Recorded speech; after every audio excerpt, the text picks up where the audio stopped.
Story 1.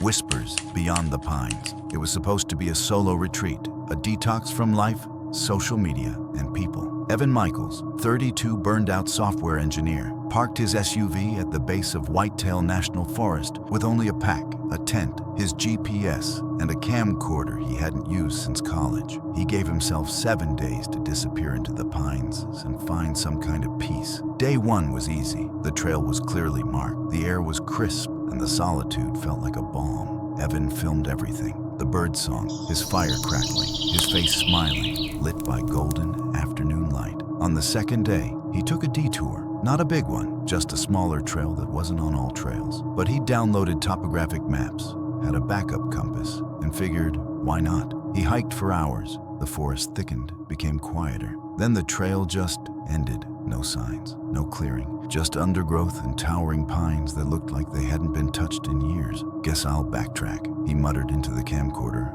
already a bit annoyed. But when he turned around, the trail behind him was gone too. Day 3, he tried not to panic. Maybe the undergrowth was just thick. Maybe he veered off by mistake. He activated his GPS. It blinked, then flashed an error. No signal. Okay, fine, he whispered. He climbed a rock ledge, trying to get a better signal. Nothing. The forest stretched in every direction like a wall. No roads, no sounds except for the wind. That night, he pitched camp under a crooked pine. As darkness fell, he cooked a dry ration and talked to the camera for comfort. Around 1 a.m., he woke up to a whisper. It sounded just like his mother. "Evan," he sat bolt upright. "Hello?" No response, but the whisper came again. "Evan, over here." He grabbed his flashlight, aimed it toward the sound, but it was just trees. Still, silent, watching. He didn't sleep the rest of the night. Day 4, food was running low. His water filter had clogged. Evan started hiking again in circles, marking trees with duct tape, but the marks disappeared. That's when he found the circle. A small clearing, no more than 20 feet wide,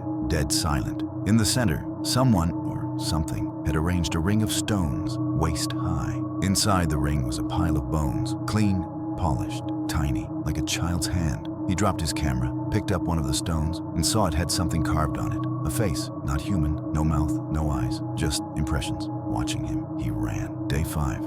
Evan hadn't seen the sun in 2 days. The sky was always gray. Birds were gone. Forest no longer felt like it belonged to this world. That night, he found an abandoned tent, half rotted. Inside were boots, a torn sleeping bag, and a notebook. The pages were brittle but legible. It whispers with the voice of someone you love. It wants you to follow. Don't. That's how it eats. Evan nearly dropped the notebook when he heard it again. Evan, this time it was closer. He turned and saw the impossible. His mother, dead from cancer 3 years ago, standing just beyond the trees, pale, hair matted, eyes wide and empty. "Come here, sweetheart." He stepped forward, then stopped. Her feet didn't touch the ground. He screamed and ran, all night, through brush, mud, tearing up his arms and face. Day 6. He was weak, drenched, dirt-caked, but something in him, some scrap of reason, made him keep filming. Around midday, he found another clearing. This one was different. 20 or 30 camcorders sat on old tripods. Some were decades old, some still blinking red, all of them aimed at the center of the clearing,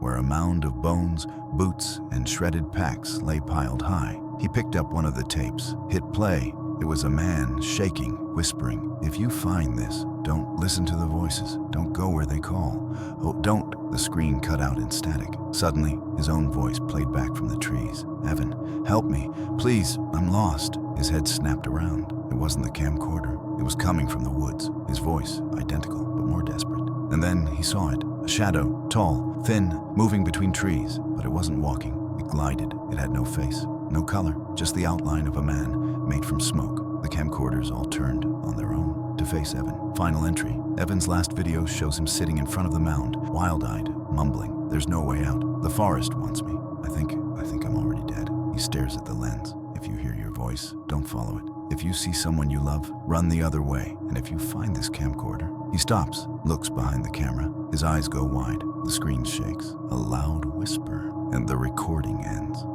Epilogue.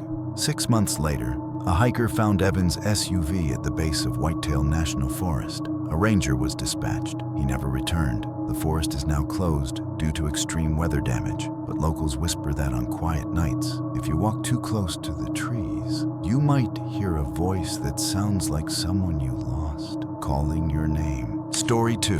The Trail That Doesn't Exist. inspired by true events recounted on a forgotten forum thread about missing hikers in the Catskill Mountains. It started as a weekend getaway. 4 friends, 2 tents, 1 map.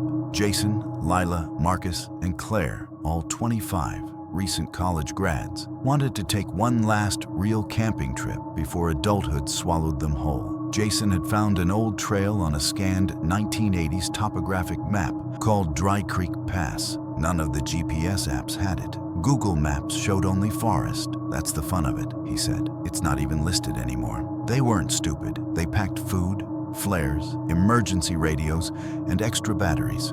They marked their starting point on GPS, but none of that mattered, because once they stepped onto Dry Creek Pass, the woods stopped playing fair. Day 1, the trail started like any other, narrow, rocky, but definitely a path. Claire, the cautious one, kept checking the map. Something was off. The incline didn't match the topography, but they laughed it off. Around mile 5, the air changed. Not cooler, not warmer, just wrong. Sound dropped. No birds, no squirrels, not even wind. Just the crunch of boots on leaves and the occasional click of Jason's GoPro. Then the trees started to bend. Not from wind, not from weight. They leaned, as if watching. Lila said at first, "Guys, the trees are rearranging." They all laughed until they realized their trail markers, cloth strips, neon orange, were gone. Nightfall. They made camp by a creek, or what they thought was a creek. The water ran in loops, like it was circling itself. Claire dropped a stick in. It spun and came right back. Marcus said it was just an eddy. But then, that night, he woke up screaming. I saw her, my sister, she was standing out there.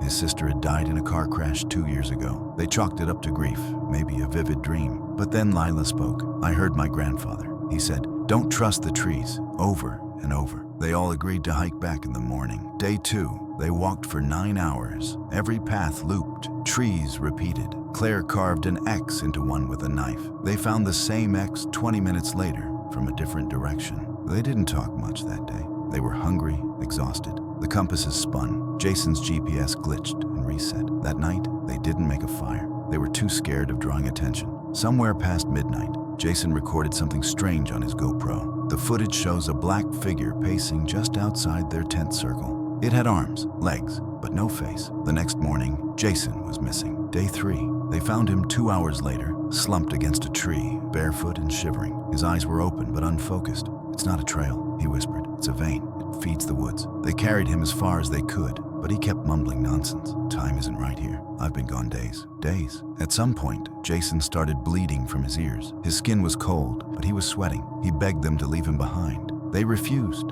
until nightfall. That's when Jason began to change. His skin turned gray. His nails blackened. He started laughing, not like Jason, but like a recording loop. They left him. They had to. Day 4, Marcus collapsed. He hadn't eaten in almost 2 days. Claire checked the emergency radio. Dead. Lila tried her phone again. Dead. They pressed on. Now just 2 of them, through the same woods that never ended. Then they found the cabin. It looked like a ranger station. Boarded up windows, a rusted sign that read, Dry Creek Forest Lookout, established 1963. Inside, it was dusty, filled with old maps, moldy papers, and a calendar still pinned to July 1963. In the corner, they found a journal, water-stained but still legible. Time folds in here. The woods feed on confusion. Don't listen when they call your name. They're not your loved ones. They're bait. That night, Claire heard Marcus talking in his sleep. He kept saying, "She's here. She forgives me. I'm going with her." She shook him awake, but he wasn't asleep. His eyes were wide. "Do you hear it too?" he whispered. He walked outside and never came back. Final morning, Claire was alone. She didn't sleep, just sat in the old cabin until light returned. Then she ran. Didn't care where, just forward. The trees stopped making sense. She was bleeding. Her watch read 11:39 p.m., but the sun was out. Finally, after hours of pushing through thorns and branches, she saw it, a road. She stumbled out of the woods and collapsed. A passing truck stopped. Paramedics came. She had been missing for 4 days, but when police reviewed her footage and tracking data, they found something impossible. According to GPS logs, she never left a 1-mile radius from the trailhead. Epilogue: Claire never spoke about what happened. She moved out of state, changed her number. 2 months later, Jason's body was found near a ranger station, but it was almost mummified. The coroner said it had been dead for over 50 years. Marcus and Lila were never found. Today, Dry Creek Pass doesn't show up on any modern maps. But in a forgotten ranger's log from 1964, there's one entry. Trail is to be closed permanently. It is not a path, it is a trap. Story 3, The Hollow Tree, a true horror story from the Pacific Northwest. There's a story the locals in Gray Spine, Washington don't tell outsiders, not because they're trying to protect it, but because they believe even mentioning it gives it power. It's about a tree, not a haunted cabin, not a cryptid, a single, massive, decaying red cedar deep in the Olympic National Forest. They call it the Hollow Tree. They say it doesn't grow, it waits. Day 1, arrival Ben Wilcox was a nature photographer, freelance, mid-30s, single. He made his living selling scenic prints and running a moderately successful YouTube channel called Wilder Visions. His subscribers often dared him to camp in remote locations. So when someone sent him an anonymous tip, a blurry photo of what looked like a giant, gnarled cedar in the middle of uncharted woods, he took the bait. He loaded his camera gear, his drone, a week of supplies, and a tent into his SUV. He left no itinerary, just told a friend he'd be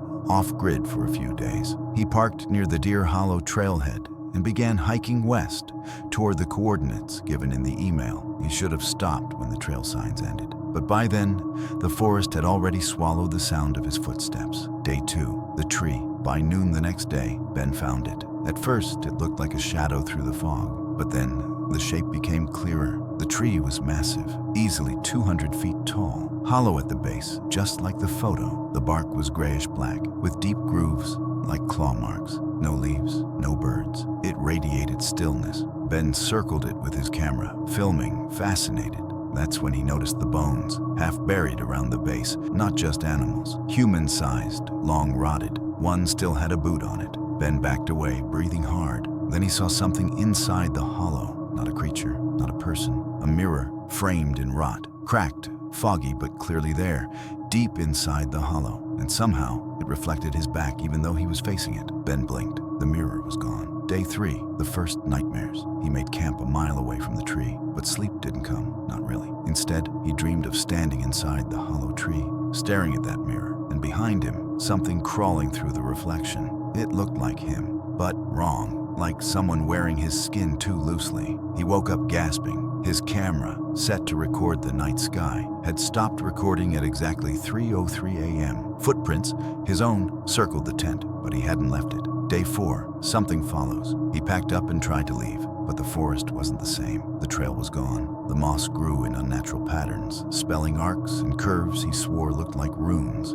His GPS spun, his drone wouldn't connect. The sun refused to pass above the treetops, as if time had paused. That evening, he saw himself, or a version of himself. Across the creek, maybe 30 yards away, stood Ben. Same jacket, same gear, but pale, blank-eyed, smiling too wide. Ben raised his camera. The other Ben raised his too. He ran all night until he reached the tree again. Day 5, the hollow. He didn't sleep that night. When dawn came, or something like it, Ben stood before the tree again. And this time, the hollow was open. He could see the mirror clearly now, whole, glowing faintly. He stepped closer. The air was thick, metallic. Inside, the mirror rippled like water. He reached out to touch it, and it grabbed him, a cold hand, identical to his. Pulled him forward, but he yanked away, falling backwards onto the roots. He scrambled up and ran, deeper into the forest. No idea where he was going, but now he could hear it, a whisper. Ben, come back. You left the door open. The trees shifted behind him, funneling him. He tripped, hit his head. The last thing he saw was a second pair of eyes opening inside the bark, eyes that looked like his. Day 6, the tape Ben's friend, Trevor, received a package 2 weeks later.